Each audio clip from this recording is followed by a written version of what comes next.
उघडते दरवाजा एवढा जोरात कायला वाजवी तो तीन पडल्यात. हा हाय डिपॉझिट 20,000 आहे, भाडं 10,000 आहे, पाणी बिल द्यावं लागेल 100 रुपये महिन्याला वेगळं, आणि लाईट बिल महिन्याला द्यावं लागेल. ते पण युनिट सांगते बाबा 15 रुपये. पटत असेल तर आत्ताच सांगते, नसेल तर निघून गेलास तरी चालेल.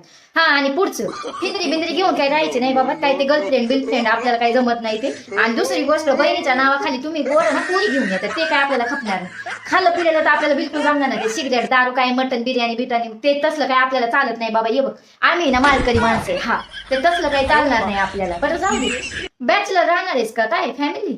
ते 2-4 पोरं असल्या बाबा पाणी लई खपात लई गोंधळते आणि रूमही काही स्वच्छ राहत नाही. ते पोरं लई आरडावरडा करते बाबा. मी आपली एकटी राहते घरात, मला शांतता लागत. कळलं जास्त पाहुणे रावळे जमायचे नाही बरं का, आधीच सांगून ठेवते. 2 दिवस पाहुणे रावळे राहिले तर बरं. ते माझं पाणी बिनी संपात उग वचवच होते सगळी. तर नाल्यावरती मी डायरेक्ट वाढ पिसाला उचलून फेकून दे. रा बाबा नसल तर गेलं तरी चालेल, मला काही एवढी गरज नाही बाबा.